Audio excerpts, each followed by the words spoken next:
The kitchen fell silent, not the usual competitive quiet of a MasterChef challenge, but something deeper, more profound.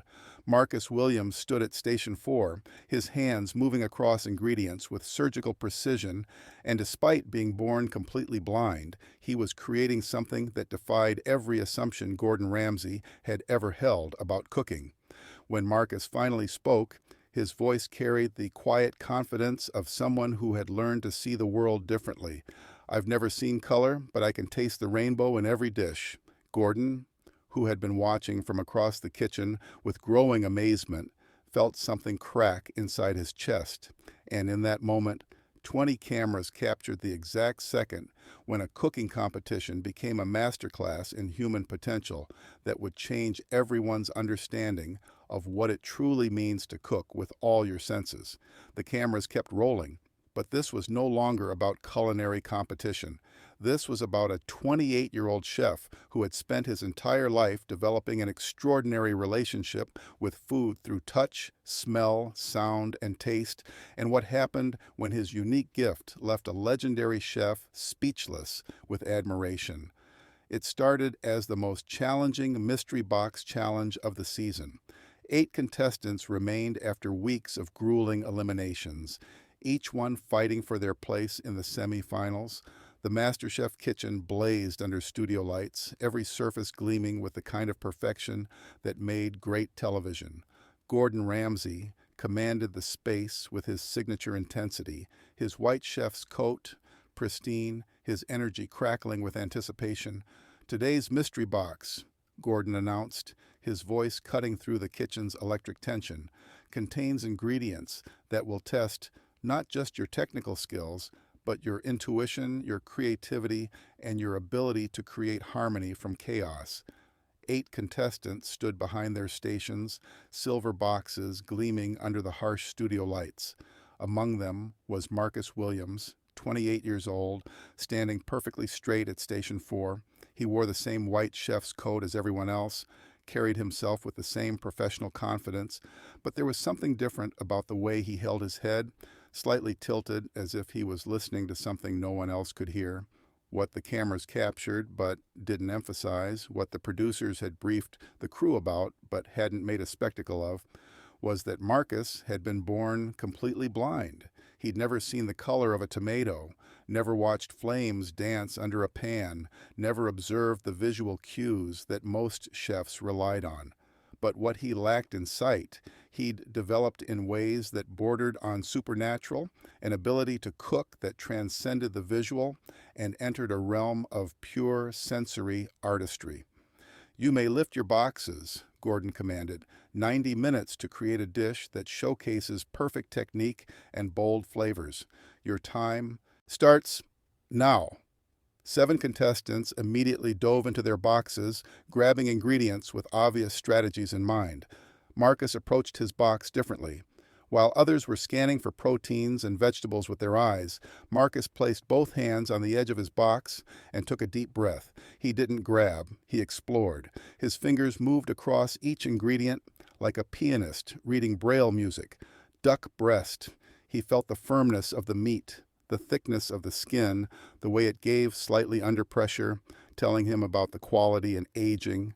Baby vegetables. His fingertips assessed the snap of asparagus, the firmness of baby carrots, the weight of fingerling potatoes. Herbs. He brought them close to his face, not just smelling, but feeling the texture of leaves, the stiffness of stems, the way they released their aromatics when gently bruised. "Interesting approach at Station 4, Gordon murmured to Aaron as they watched Marcus work. There was no condescension in his voice, just curiosity.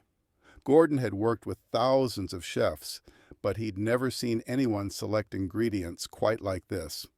Marcus finally began gathering his components: the duck breast, baby vegetables, fresh thyme, and what appeared to be the beginnings of a classic French preparation. But as he moved to his cooking station, something remarkable became apparent. His spatial awareness was flawless. He knew exactly where every tool belonged, exactly how much counter space he had, exactly where the stove knobs were positioned. "Behind you!" called Jennifer as she rushed past with a hot pan. Marcus didn't flinch or step aside frantically like most people might. He simply shifted slightly, having already tracked her movement by sound, and continued his preparation without missing a beat. As Marcus began breaking down his duck, Gordon drifted closer to Station 4. What he saw there challenged everything he thought he knew about cooking.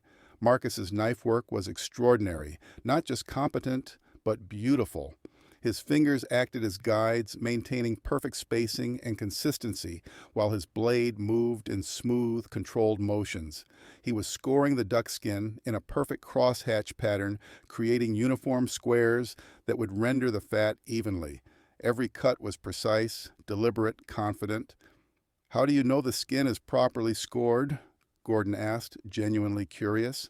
Marcus looked up toward Gordon's voice, his unseeing eyes focusing somewhere just past the chef's shoulder. "I can feel the resistance change when the blade reaches the fat layer," he explained, his hands never stopping their work. "And I can hear the difference in the sound the knife makes when it cuts through skin versus fat."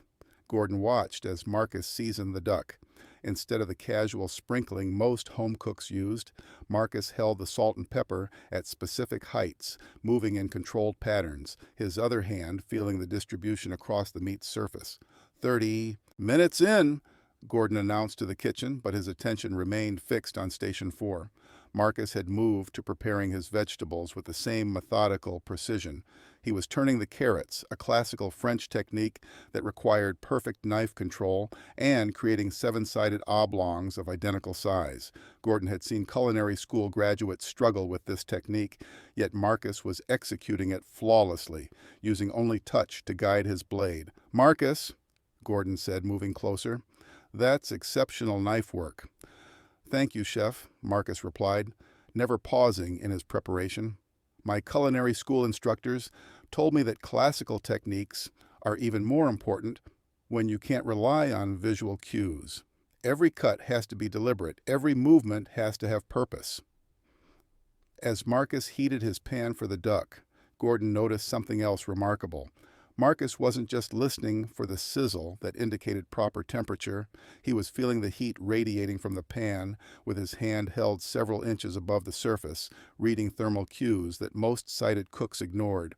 When the duck hit the pan, the sound was perfect, that aggressive sizzle that indicated proper searing temperature. Marcus didn't move the protein immediately, like anxious cooks often did. He listened to the rhythm of the cooking, waited for the sound to change, then flipped the duck with a confidence that came from years of developing other senses to compensate for sight. 45 minutes remaining. Marcus was building his sauce now, and this was where his unique approach truly shone. While other contestants tasted frequently, adjusting seasoning by sight and repeated sampling, Marcus was working with a different methodology entirely. He brought small spoonfuls of sauce close to his nose, reading the aromatic compounds, understanding flavor balance through smell before it even reached his palate. When he did taste, his face showed a concentration that was almost meditative, parsing every flavor component, understanding not just what the sauce tasted like now, but what it would taste like when reduced further, how it would interact with the duck's fat, how the herbs would bloom when the dish was plated warm. "That's incredible," Jennifer whispered to another contestant. "He's cooking completely differently than all of us, but look at his station. Everything's perfect." Indeed, while several other contestants' stations showed signs of stress, scattered ingredients, sauce spills, general chaos, Marcus's workspace remained organized and clean. Every tool was exactly where he'd placed it. Every ingredient was properly stored until needed. His mise en place was textbook perfect. 20 minutes remaining? Marcus began plating his dish, and this was where Gordon expected to see limitations. Plating required visual composition, artistic arrangement, the kind of aesthetic judgment that seemed impossible without sight.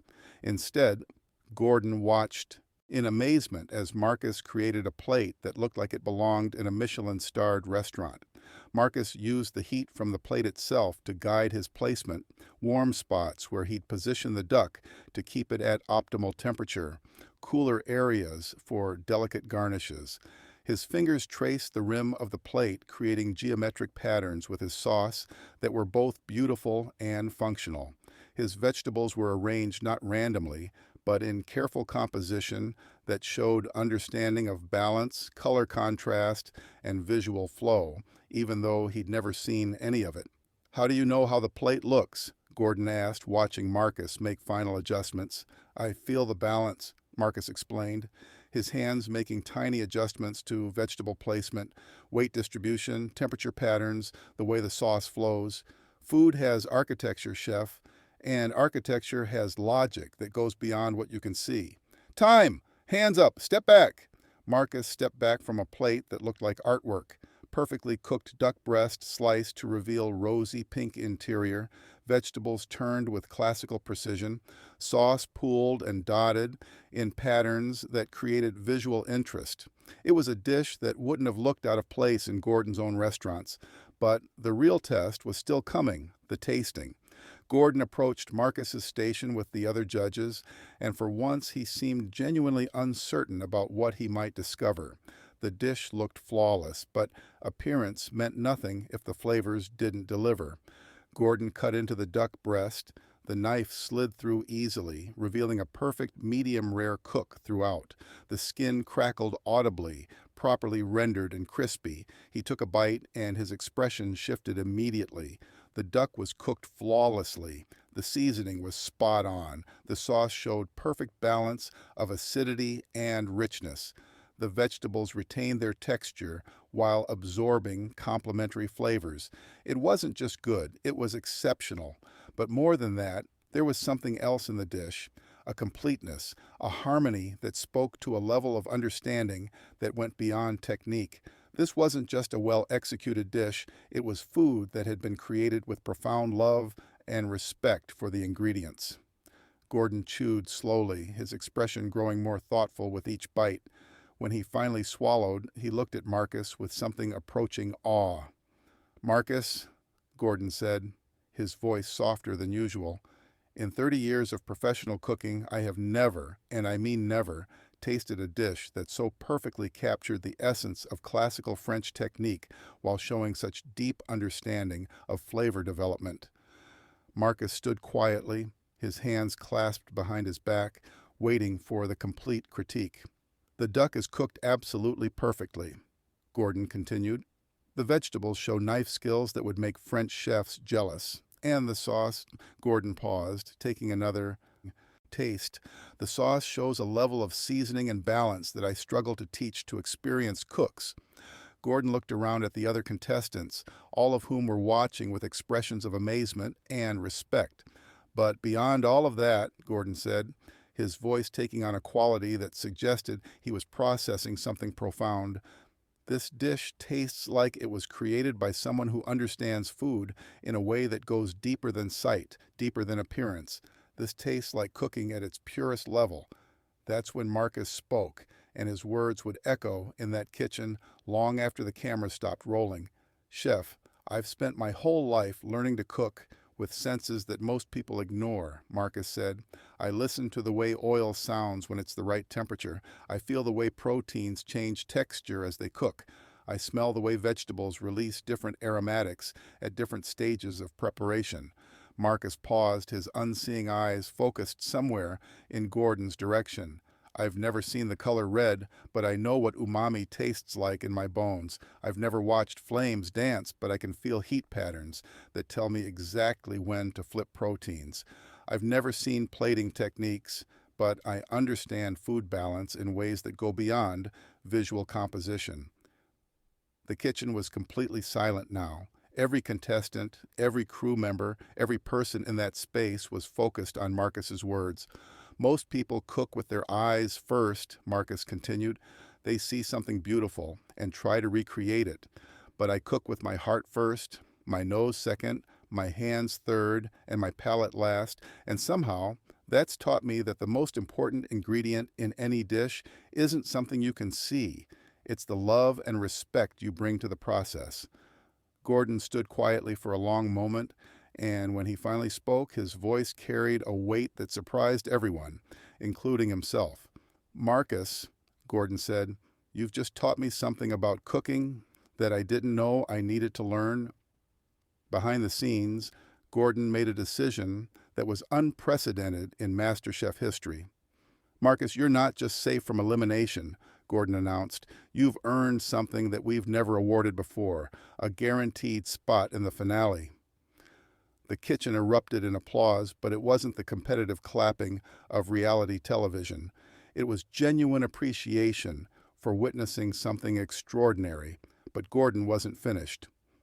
More than that, Gordon continued, I want to offer you something. When this competition ends, regardless of how the finale goes, I want you to come work in one of my kitchens. Not as inspiration, not as a token, but because you're one of the most naturally gifted cooks I've ever encountered. Marcus's composed expression finally cracked. Tears began sliding down his cheeks, the first emotion he'd shown since entering the kitchen hours earlier. Thank you, Chef, Marcus managed to say. That means everything. What happened next was unlike anything in MasterChef history. The other contestants, who had been competing against Marcus for weeks, abandoned their own dishes and surrounded him. Not with pity or condescension, but with the genuine respect of fellow chefs who had just witnessed mastery. Dude, that was incredible, said Tom, a line cook from Boston.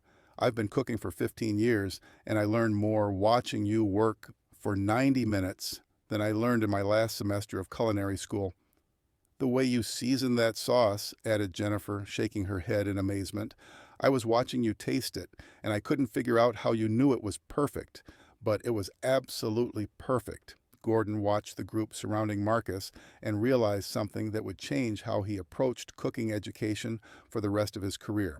Ladies and gentlemen, Gordon announced to the entire kitchen, what we've witnessed today is a masterclass in cooking at its purest level. Marcus has shown us that great cooking isn't about sight or presentation first. It's about understanding ingredients, respecting techniques, and developing your palate and your other senses to levels that most of us never attempt. Gordon approached Marcus one more time. Marcus, I want to ask you something, and I want you to be honest with me. Do you ever feel like your blindness is a disadvantage in the kitchen? Marcus considered the question seriously before answering. Chef, I think my blindness has made me a different kind of cook, not a limited one, he said. When you can't rely on visual cues, you develop relationships with food that go deeper than appearance. You learn to communicate with ingredients in ways that sighted cooks often skip over. Marcus paused, gathering his thoughts. Do I wish I could see the beautiful plates that my colleagues create? Of course.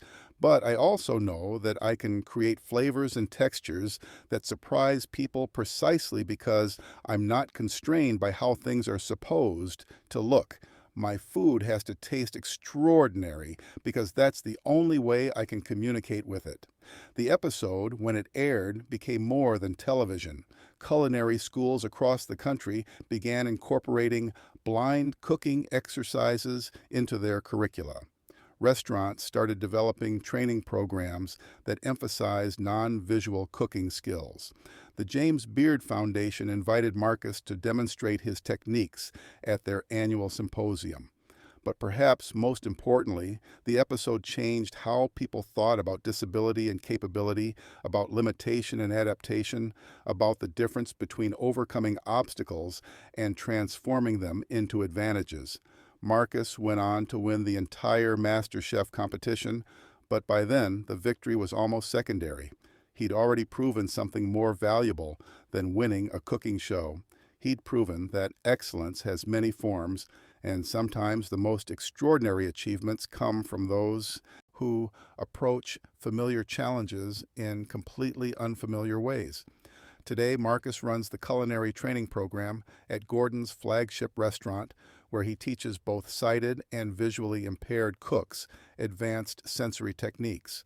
His cookbook, Cooking in the Dark, Developing Your Other Senses, became a bestseller and is now used in culinary schools worldwide. Above his kitchen hangs a photo from that MasterChef episode. Marcus, with his perfectly plated duck, Gordon watching with an expression of genuine amazement, and the other contestants surrounding them, both with respect and admiration. Below the photo, a simple plaque. Great cooking begins when you stop looking and start feeling, because that's what Marcus Williams taught everyone that day, that the most important ingredients in any dish can't be seen with the eyes, only felt with the heart, and that true mastery comes not from overcoming your limitations, but from discovering the extraordinary strengths that live within them.